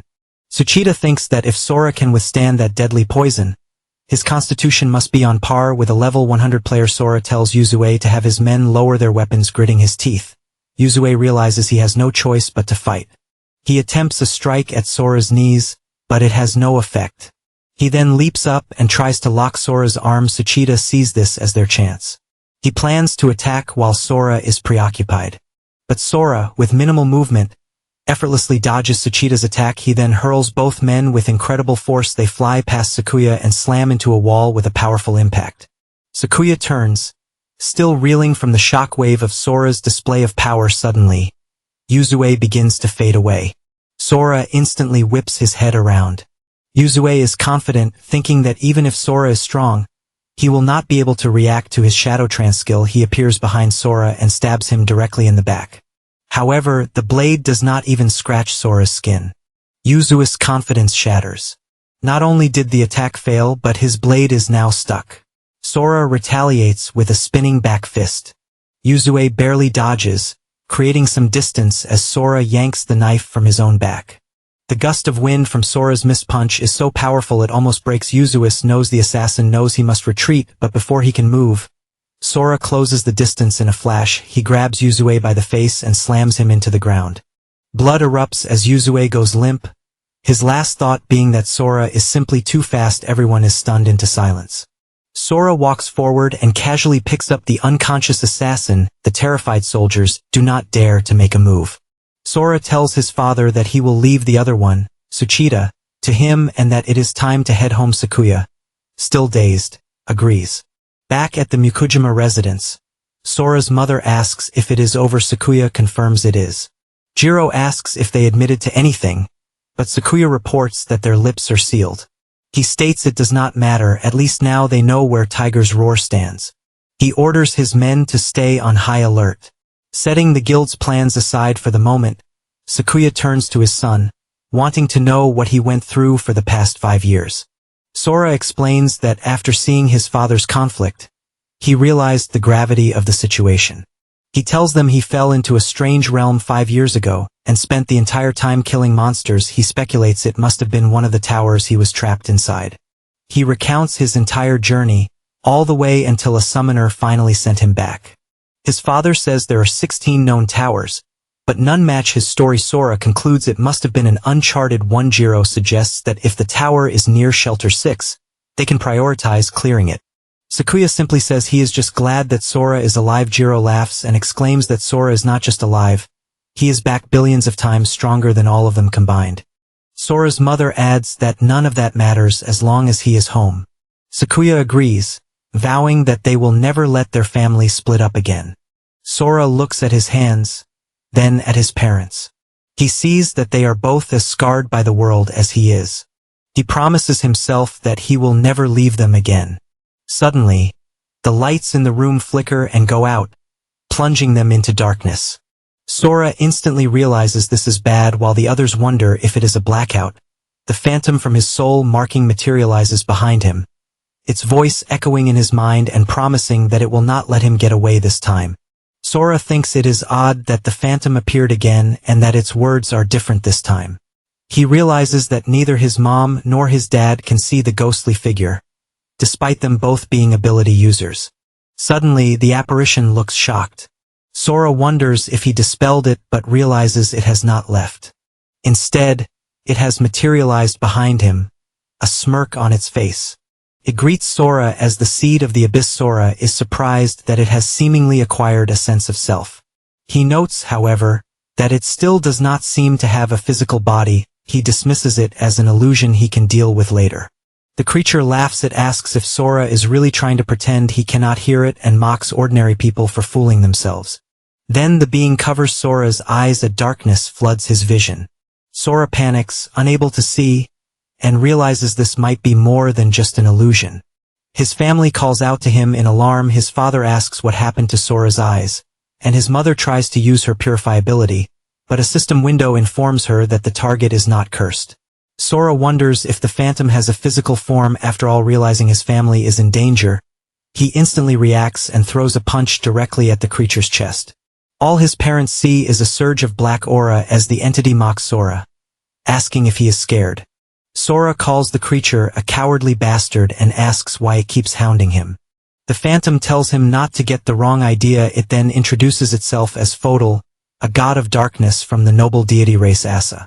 Fodal explains that Sora absorbed the black crystal, the divine power of the Asa race that was left in the abyss. He reveals that the agents of the gods are after Sora because he left the abyss on his own, and those very agents are now gathering. He warns Sora that if he does not want to die, he must return to the tower with him. Sora connects the dots, realizing that Fodal is talking about the Esras his mother warned him about.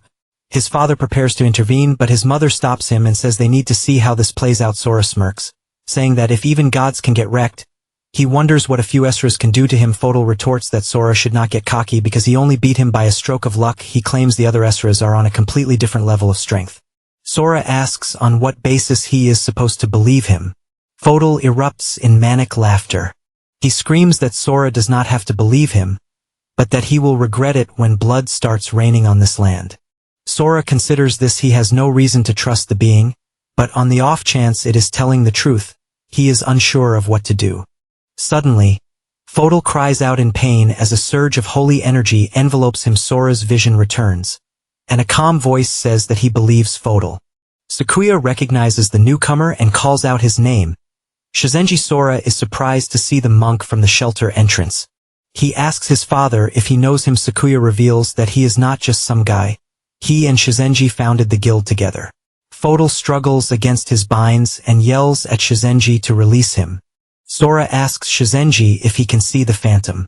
Shizenji begins to unravel his blindfold, stating that they need to talk because this is an emergency. Sakuya asks what is going on, and Shizenji replies that he will explain after he speaks with Sora.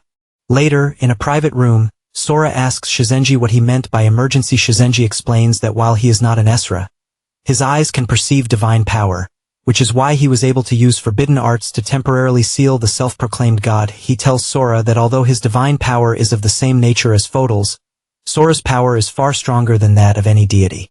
Shizenji admits they have no time to investigate how Sora came to possess such power. He reveals that several immense divine forces are gathering in the town, most likely seeking Sora. He confirms what Fodal said was true but warns Sora not to return to the abyss. He states that what resides in the tower is far more troublesome than the Esras and seeks to reclaim Sora's divine power by deceiving him. Shizenji advises that the only way to be safe is to leave this place and enlist in the military. Sora points out that those are the same people who tried to blow them up. Shizenji laughs, acknowledging the military's current state but mentioning that there is one trustworthy individual within it. He assures Sora that the Esras will not dare to touch him if he is officially aligned with the military. When Sora asks about his parents' safety, Shizenji explains that the Esras follow an unspoken rule not to involve themselves with ordinary civilians, which is how the Union Guild has survived. He adds that with his own presence, the Esras will not act rashly, as Rockins are equal in power to Esras. The scene shifts to the Tiger's Roar Guild headquarters, where a level 105 Ares Azura named Hiro Ryusei complains about what a pointless mission this is, deploying 4 Azura for someone without even a system. A man at a desk explains that according to their intel, Sakuya Mukajima's son has been missing for years and probably stumbled into the tower by luck. Shiraya Yukinaju, a level 106 Hades Azura, chimes in and says that such trash can be handled by Hiro alone. Hiro takes offense to this, but before he can react, a level 106 Athena Azura named Daoju Rim places a hand on his shoulder, calming him down. The man behind the desk, Mukai, then announces that he will be joining the operation as well. Iwaga Haichai, a level 101 Hermes Azura, is shocked to hear that their boss is coming along. Mukai reveals that it is a direct order from his superior Zeus, that the kid named Sora Mukajima must be eliminated. He adds that the 16th tower near the 6th refuge area is about to activate, and that everyone knows the benefits of gaining control over a tower. He states that the stubborn alliance, Sakuya's guild, rejected their proposal and plans to proceed on their own. Therefore, their mission is to eliminate not only Sora but his parents as well. Mukai, a level 118 Zeus Azura, declares that they will eliminate them altogether. Back at the Allied Guild, Shizenji tells Sora to go meet Mitana Saki from the command. He assures Sora that she is an acquaintance of his, and will surely protect him. He also instructs Sora's mother to check on the cursed practitioner. He explains that if war breaks out, even Tiger's Roar will not be able to interfere if there is a cursed formation. Sora's mother assures him that the alliance has its reasons for staying and Sora understands. 15 minutes later, Shizenji stands guard outside. He senses them coming as a dark energy flows and 4 figures materialize at the gate and launch an attack. Shizenji quickly casts a golden bell barrier to block the assault, but it begins to crack and shatter. He is surprised to see 4 Azure members, but then their boss, Mukai, steps through and the others bow to him. Shizenji is stunned that even Mukai himself showed up. Mukai orders Shurya to begin. Shurya raises his hands, and a dark, wispy energy and Oni soul envelopes Sakuya and the other guild members. Sakuya asks what is happening. Shizenji realizes this is bad. The positions of all alliance members, even the stealth units, have been detected. With such perfect detection, there is no escape. Sakuya uses his own skill search eye to see their enemies' levels. He and Shizenji are stunned. The level difference is no joke. Shizenji calmly asks the late-night visitors what brings them here. Shurya reports that according to the Oni soul, the one they are looking for is not there. Mukai demands to know where Sora is, but Shizenji feigns ignorance. Hiro loses his temper, but Shizenji simply remarks that he lacks proper education. Hiro roars that if he is so eager to die, he will oblige. But from within the guild house, Sora's mother activates a trap. A barrier opens beneath them. A status window reveals that all the intruders have been affected by a curse of weakness. A green aura now surrounds each of them. Hiro grumbles at how petty this is, but he is confident. He claims that even while cursed by a level 68 cleric, he alone can crush the alliance. He throws a punch, but Shizenji catches it with ease. Shizenji remarks that Hiro seems to lack understanding about the alliance.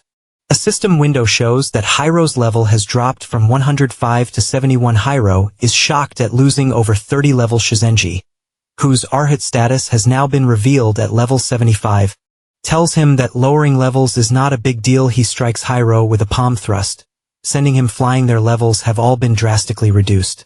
Sakuya explains that anyone who enters the curse area has their level reduced by 50 of the caster's level, which is a total of 34 levels. He asks if they can still fight. Mukai laughs, finding the situation interesting. He calls out to Daoju, who steps forward and unleashes her own spell. Mukai cackles, saying that as long as they are in the palm of his hand, Sora will definitely return. The world around them distorts, and Shizenji opens his eyes to find they have been transported to an ethereal arena. A voice announces that they are welcome to Athena's arena. Mukai states it has been a while since he met an equal opponent, and that his heart is racing. He muses that waiting for Sora to fall into the trap will not be boring. As for the others, the nuisances, he summons a blade of light and declares he might as well eliminate them too. Meanwhile, in a ruined cityscape, Mitana Saki watches as a figure descends from the sky. It is Sora who lands beside her. She's taken aback as he holds up a photo, confirming her identity. Sora explains that he is from the Union and has come seeking military protection. She quickly orders her soldiers to lower their weapons and asks if he is Sora Mukujima. Stating that she has something to ask him back at the arena, Daoju slams her staff into the ground. Flames erupt atop massive pillars, illuminating the Colosseum. She calls upon the gods to bear witness and guide this duel. An ethereal form of the goddess Athena materializes. Sakuya and the others are stunned. Athena's voice echoes and declares that each side will present 5 warriors. The first to achieve 3 victories will receive the blessing of Olympus, while the losing side will be burned to death by the light of the gods. Sakuya is confused, wondering what this means since there are only 8 of them present. Daoju replies that it is 8 for now and that the main players are still on their way. Referring to Mukai and Sora, Hiro steps forward, arrogantly asking who wants to die first. A notification appears, challenging Sakuya's guild to battle. Shizenji steps up and takes the blame for the situation due to his judgment. Sakuya reassures him and says that just having him here is enough. With Sora's mother's curse reducing their enemy's level, they have a chance in an unknown fight. Hiro agrees. Since Sora's mother is not suited for combat, the remaining 3 of them just need to secure 3 wins. Both Shizenji and Sakuya are determined. Shizenji warns them that Ares Azura is the most ferocious of all. He recalls that after becoming an Azura, Hiro single-handedly defeated a guild that had 3 Azura of its own. But Shizenji announces that he has a strategy. He volunteers to take the first match. As he steps into the arena, he formally asks for a bout. The goddess instructs both parties to take their positions and begin. Hiro scoffs and charges forward. Shizenji deftly dodges Hiro's initial attacks. Moving with fluid grace, Hiro grows frustrated and demands to know if all Shizenji can do is run. Finally, Shizenji catches Hiro's hand. Sakuya cheers, but this is exactly what Hiro wanted. Shizenji realizes his mistake and uses a powerful palm strike to create distance. Shurya observes that Shizenji seems cautious. Daoju notes that Hiro's attacks are not that lenient. Shizenji looks down at his arm, which is now bleeding. Sakuya calls out to him, worried. Hiro grins, revealing sharp, bone-like claws erupting from his knuckles. He asks how Shizenji likes the Fong of Cadmos. Shizenji identifies it as Ares' pet snake. Surprised that it can be used in close-range combat, Hiro declares that they are just getting started and yells that Cadmos is not full yet. Hiro lunges forward, but Shizenji sidesteps his initial attack. A sharp pain shoots through Shizenji's arm. Cadmos, the draconic familiar, has struck. Shizenji is shocked at its speed as it drags him across the ground. He quickly reactivates his golden bell curtain, deflecting Cadmos and creating some distance. Shizenji realizes that Cadmos has not gotten faster. Instead, the dragon's poison has slowed him down. Hiro compliments him and says he is tough for a monk. A status window reveals the Fong of the poisonous dragon skill, which enhances Hiro's power and regenerates his health by absorbing the blood of his victims. Hiro taunts that this is the extent of Shizenji's power. Sakuya uses his appraised skill, realizing that the gap between them will only grow as the fight drags on. Hiro charges in and the two trade blows. He mockingly asks how the dragon's poison feels coursing through Shizenji's body. As Shizenji begins a chant, Hiro cuts him off, saying that he has no time for prayers. Shurya and Daoju are confused. They can sense an immense divine power emanating from Shizenji, but he is not an Asura. They wonder where he is drawing such power from. Sakuya, however, realizes what is happening. He knows it is a risky move, but he understands it is Shizenji's only chance at a breakthrough. He thinks that they might just win this. The divine energy erupts from Shizenji. A massive golden deity, the Vajra Bodhisattva's 100-syllable mantra, manifests behind him. Hiro dodges the initial strike and mocks the puny attack. He leaps into the air and the deity follows. He laughs, calling Shizenji an idiot for trying to go hand-to-hand. He boasts that he likes Shizenji's guts and remembers killing another fool who tried a similar plan. That man thought he could block Cadmo's Fong by condensing his divine power, but what he did not know was that divine power is a richer source than fresh blood. Hiro declares he will devour every part of Shizenji, just as he did with that idiot, telling him to drown in despair and die. Suddenly, a fist smashes into his face, sending him reeling. He is confused by what just happened. Shizenji relentlessly continues his assault. Hiro is shocked. It is not just Shizenji's speed but also his power and reflexes. Everything has been powered up. Hiro thinks that Shizenji is now the perfect fodder for Cadmos and yells for him to stand still and be consumed. Cadmos bites down on the divine armor and Hiro celebrates, claiming that his divine power is now his. He believes he has won, but in that moment an energy blast pierces through his chest. Divine power erupts from his body. He cries out that he cannot control his power. Shizenji informs him that it is too early to rejoice. He explains that Arakan's power is heavily taxing on the body and he lands another punch on Hiro's face. Hiro screams that it is impossible for Cadmos to be unable to absorb his power. Shizenji reveals that he never said it was divine power and explains that Hiro was just too naive. With a final blow, he sends Hiro's body cartwheeling across the arena. Sora's mother reflects on Shizenji's past decision to become Arakan. She explains that it prevents him from ever becoming an Asura and limits him to physical strength, but that karmic power is incredibly strong, though hard to control without building up virtue. Only Zen power can keep karmic energy in check. Shizenji states that since Eris Asura has absorbed more karmic power than he can control, moving a muscle will be difficult. He says that Hiro's frequent bad deeds have left him with zero Zen power, making it impossible for him to take control of Shizenji's karmic power. Sakuya celebrates, shouting that he told them they could win. Daoju and Shurya are shocked, but Shurya warns Shizenji not to get cocky. He declares that they should not underestimate the Ezras. Hiro gets to his feet as Cadmos lets out a final roar. Hiro grits his teeth, knowing he does not have enough divine power left to maintain the dragon's form. He declares he is going all in. In a brutal display of desperation, he rips apart Cadmos with his bare hands, creating a shockwave across the arena. The dragon's blood splashes near Shizenji, burning into the ground. Shizenji is shocked by the deadly potency of the poison. A red miasma rises from the puddle as he distances himself. A deep war drum sound begins to echo through the arena. Sakuya and Hiro are stunned. From the bloody mist, Hiro offers the blood of the poison dragon to General Ares, asking him to grant him his spear. A glowing red weapon materializes in his hands. He vows to fight until his body turns to dust. Daoju explains that Asuras cannot wield a divine weapon without a sacrifice, and that even then, it is only temporary. She states it carries the power of the gods and adapts to the wielder's fighting style. Shurya smirks, saying that this is the unbridgeable gap between normal players and Ezras, and that it is over for Shizenji. Daoju thinks to herself that Hiro offered the poison dragon Ares had given him a trick that could get him in serious trouble with the gods. But knowing Ares' merciful nature, she believes he might forgive Hiro if he wins. However, if he loses, his punishment would be unimaginable. She quickly dismisses the thought. No regular player could ever beat an Asura wielding a divine weapon. Hiro charges forward. Shizenji expects another close-range attack, but the spear suddenly vanishes from Hiro's hands. Reappearing as a red orb enveloping him, Shizenji dodges a punch, but the attack grazes him. Hiro shouts for the energy to explode, and spikes of energy erupt from the red aura, blocking Shizenji's escape. Shizenji deflects the attack with a mantra, wondering if the spear is as poisonous as the dragon. A notification confirms his fear.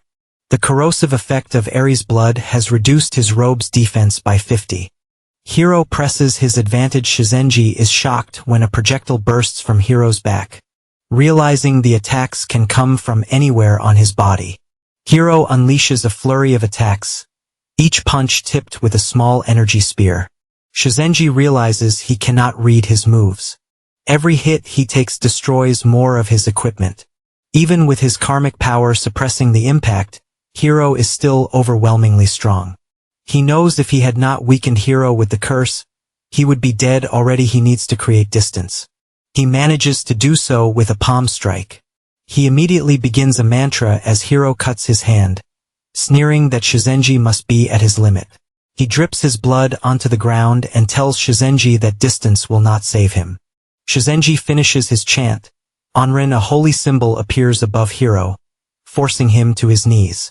The incantation weakens the effect of the poison dragon's blood. Hiro sneers, thinking Shizenji is just trying to win from a distance, but the blood he spilled earlier erupts into sharp spikes.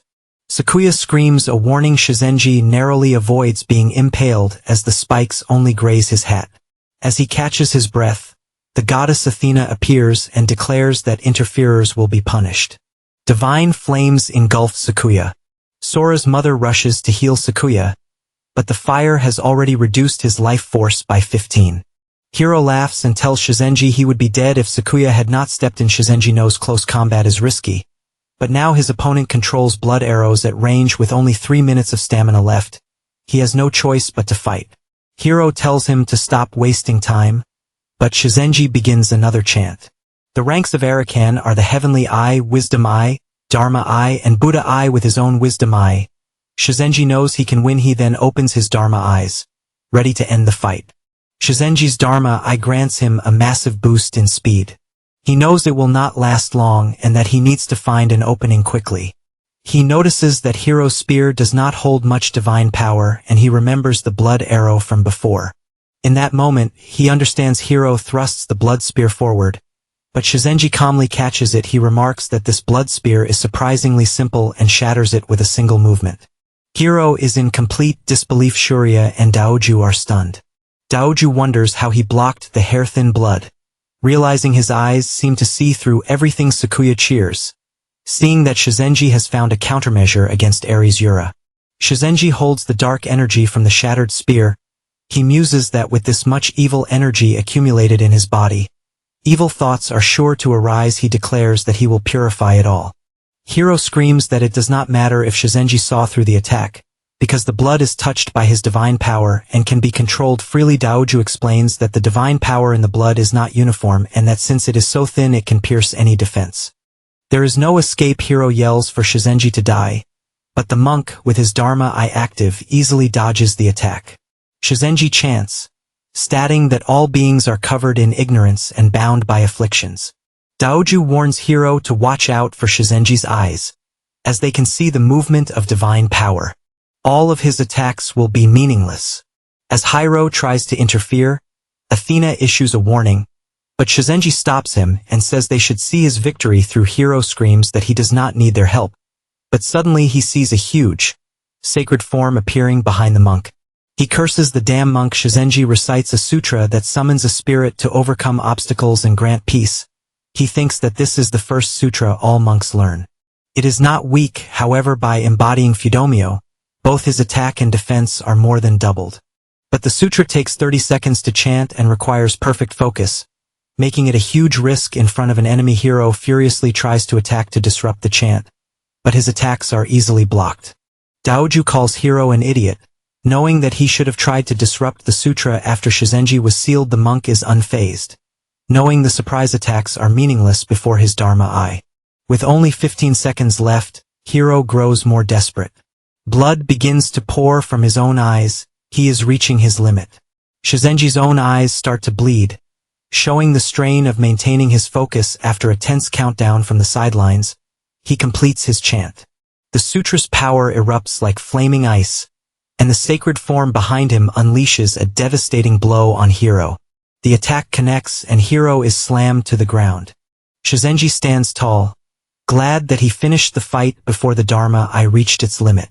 Athena's voice booms, announcing victory for the allied guild in the first battle. Shizenji Yukio is the winner after a moment. Daoju heals Hiro and remarks that he needs to try harder. Suddenly, two spirits manifest beside him and berate him for losing in what they describe as Athena's hypocritical Colosseum. Hiro begins to apologize, but one of them shouts at him to be silent.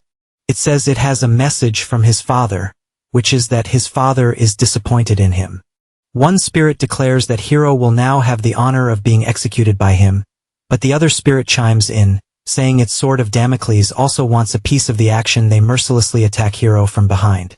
From the sidelines, Sakuya watches in disbelief, shocked at how they treat their own Asura. The spirits tell Hiro to consider this his father's final mercy as they begin to fade away. Hiro, enraged, swears he will kill Shizenji next time. But Shurya, now holding a massive scythe, steps forward and informs him that there will be no next time. He states that right now, they will all be burned alive by Hades' eternal hellfire. Sakuya volunteers to handle this fight. Sora's mother offers Sakuya an item. She warns him that he is up against a Reaper Asura whose power connects to the spirit. Sakuya takes it, knowing it might help as he steps into the arena. His friends wish him luck. He thinks to himself that as a samurai, his best bet in an unknown fight is close combat. His plan involves closing the distance with a flash step, overwhelming his opponent with rapid strikes, then finding a weak point and ending it with a single hit. Athena's voice announces the start of the battle. Shurya immediately unleashes a horde of vengeful spirits. Sakuya charges through them, intending to use his flash step and analyze his opponent's moves. But when he strikes, the body he hits is just an illusion. A swarm of spirits appears from all directions. He cuts through them but finds himself hitting clone after clone. Shurya taunts him, saying his attacks are useless against someone without a physical form. He declares that Sakuya, a samurai who cannot even see his true enemy, is worthless. Sakuya tries to charge his sword with aura, but the spirits swarm him again. Daoju remarks that this is what a fight between an Asura and a regular human looks like. Hiro scoffs that Shizenji just got lucky, but she retorts that it is rare for a samurai to become a guildmaster. She then glances at Sora's mother, nodding her calm demeanor for someone in her position, and suspects that they still have an ace up their sleeve. Back in the arena, Sakuya takes a new stance. Daoju recognizes it and warns Shurya to watch out. With incredible speed, Sakuya performs an 8-ship leap, instantly purifying all the spirits and appearing directly behind the real Shurya. Ready to strike when the 6th shelter was established, the military and players searched for monster nests together. They found a mine near the shelter that was swarming with monsters, which became their first exploration base. At first, things went smoothly as only small monsters appeared, but once they went deeper, everything changed. The types, numbers, and ranks of the monsters grew exponentially. It was a complete ecosystem at its deepest point. A level 80 spider monster resided at that time. Humanity had no chance. It was then that Sakuya, whose last name is revealed to be Shaoya, lured the monster away, allowing everyone else to escape. No one knows what happened in those next 3 days, but finally, the spider's pitiful scream echoed from the cave, and it began to collapse. Sakuya dashed through the falling rocks and returned safely. The skill he used was the 8-fold leap, a terrifying technique that allows for 8 consecutive jumps, with each leap exponentially increasing his speed. Back in the arena, Sakuya dodges another of Shurya's attacks. He knows he has already used 3 of his 8 jumps. Just to evade the vengeful spirits, he uses his 4th jump, rocketing toward his opponent and landing a strike. Shurya is startled by Sakuya's ever-increasing speed. Sakuya unleashes his 5th, 6th, and 7th jumps in quick succession, cutting through spirit after spirit. He knows he must use his speed advantage to cut down Shurya before new spirits can be generated. He performs the 8th and final jump, closing the distance completely. He thinks that as long as he keeps up the pressure in close combat, he can win. He activates a new skill, Heroic Legacy.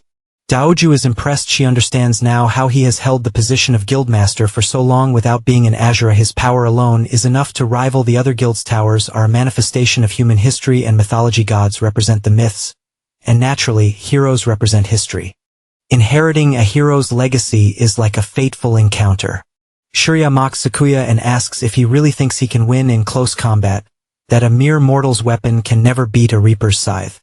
Sakuya thinks the scythe is a terrifying weapon, but he knows that a human cannot handle such a divine artifact easily. If Shurya is forced to wield it like a normal weapon, it will create a massive opening. As Shurya swings his scythe, Sakuya exploits the opening and thrusts his sword forward. He taunts that it seems no god taught him how to use that weapon. He lands a direct hit, smugly thinking that he only planned to use his final leap to dodge. From the sidelines, Yiro celebrates, thinking it is over, but Sora's mother warns that it is not yet. Shurya just laughs. He says that the victorious expression of his opponent is really cracking him up. Sakuya is shocked that his attack did not land and wonders if Revenant's Shade has no cooldown. Shurya reveals he can switch places with more than just a spirit body. He touches Sakuya's chest, leaving the mark of Hades. Sakuya realizes his mistake. His opponent transformed his own physical body into a spirit form, nullifying the attack. Shurya, now surrounded by a new horde of spirits, explains that if Sakuya gets marked 4 times, he will become his sole slave, and he will not be getting another chance. A mark appears on Sakuya where Shurya touched him, a Hades brand. When the brand reaches level 4, the bearer becomes a wraith of Hades. Sakuya realizes his dilemma. Getting close means getting marked, but staying back means being surrounded by specters. To make matters worse, his 8-chip leap is still on cooldown. Shurya acknowledges Sakuya's talent but dismisses him as just another nobody and attacks. He knows that in his spirit form, he constantly drains mana and takes more damage from magic. But just like a demon soul, he is immune to physical attacks. Sakuya barely dodges a strike. Shurya compliments Sakuya's speed but still manages to land another touch. A second brand appears, Hades Mark II. Shurya laughs, taunting that running is futile. Once Sakuya is marked 4 times, his body will burn in hellfire and his soul will become Shurya's puppet. He lands a third strike. A third mark burns onto Sakuya's skin. Sakuya retaliates, but his attacks are still useless. Shurya deduces that Sakuya is trying to run out his mana to force him out of spirit form, but it will not work. He can maintain this form for 3 more minutes, and for Sakuya, he smirks. The next one will be the 4th mark. Sakuya prepares for a big attack. Shurya sees him charging his sword aura and thinks it is foolish to leave such an opening. He uses his Revenant Shade technique and appears behind him, ready to deal the final blow. As Sakuya calmly unsheathes his blade, Shurya is shocked as his attack is blocked. He had fallen for Sakuya's trap. The sword aura was physical and had no effect, just as Shurya had thought, but Sakuya had another plan. He pulls out the item his wife gave him, recalling her words that as a reaper is Yura, Shurya's power is tied to spirits. This item, a piece of paper soaked in sacred water, sun-dried and infused with a cleric's divine power, was made specifically to exorcise spirits. Daoju remarks that just as Shurya had countermeasures for a samurai, they had their own as well.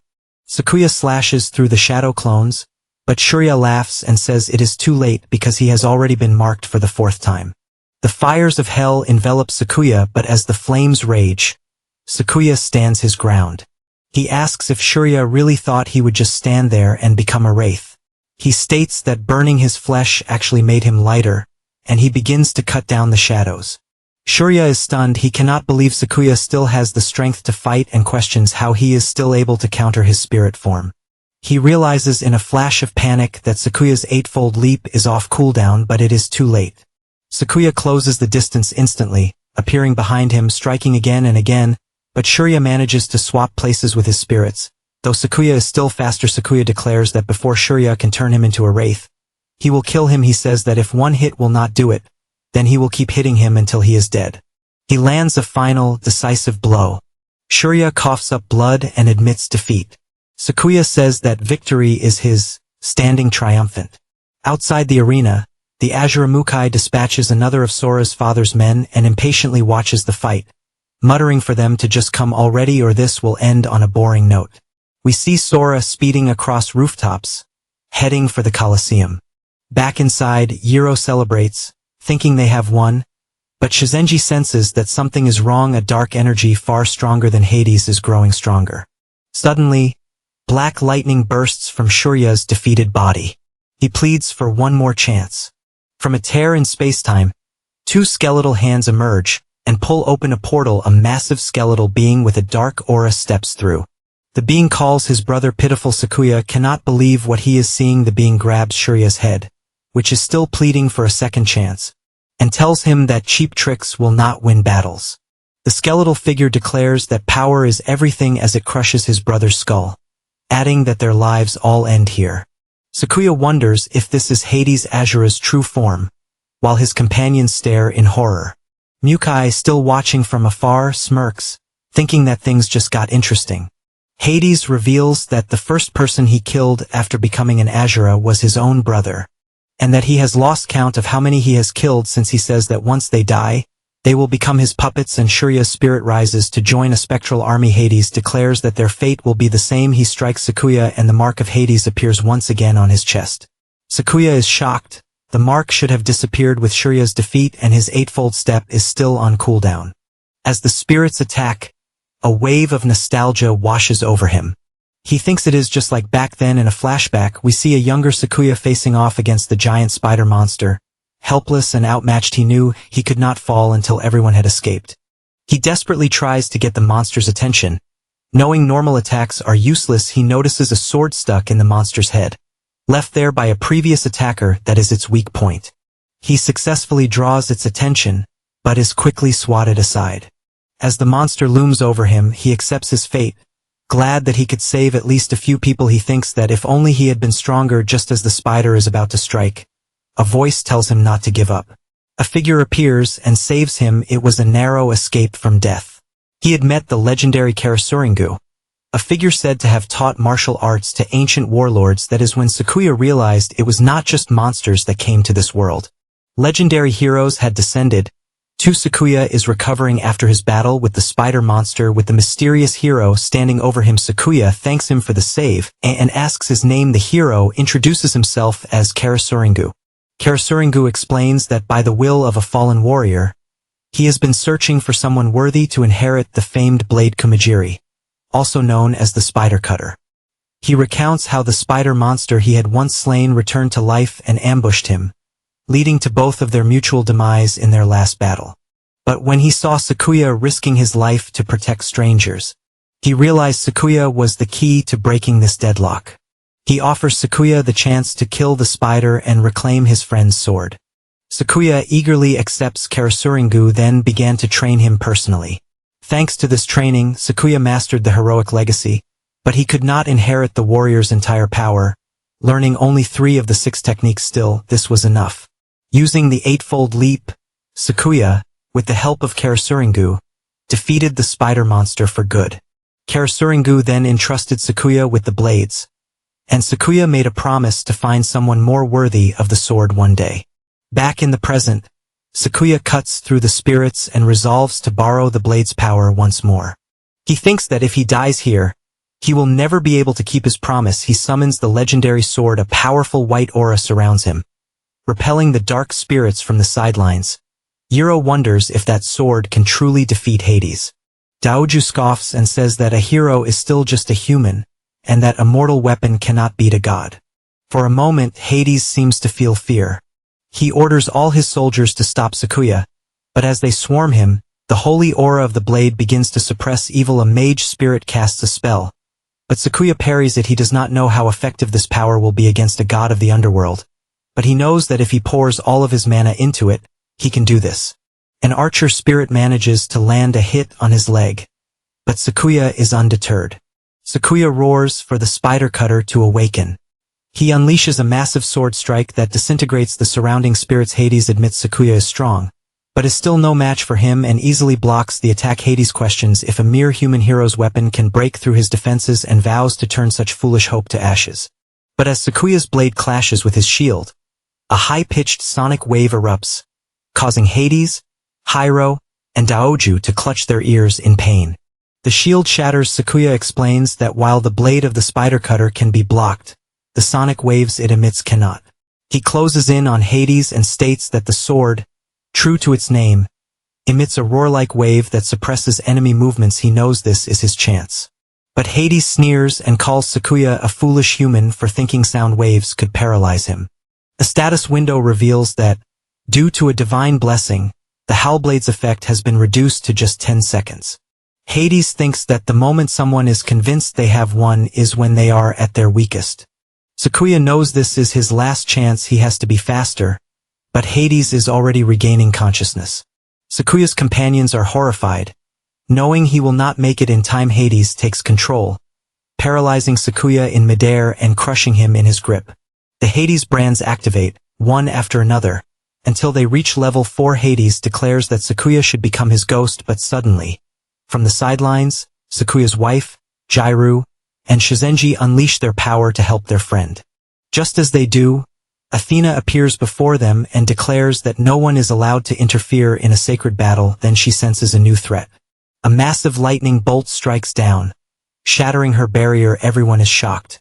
This is Zeus' lightning spear, a move only their boss Mukai should be able to control. High above, Sora hovers, having finally arrived. With the barrier down, Sakuya's allies rush to protect him. His mother cries out that they are counting on him. Sora unleashes a blast of lightning directly at Hades, shattering a part of his skull. As Hades reels in pain, he tightens his grip on Sakuya and boasts that Sora's father is now his puppet, but using a platform created by Gyrus Earth magic. Sora launches himself forward, severing the arm holding his father. He catches his father and declares that as long as he is here, he will not let anyone die.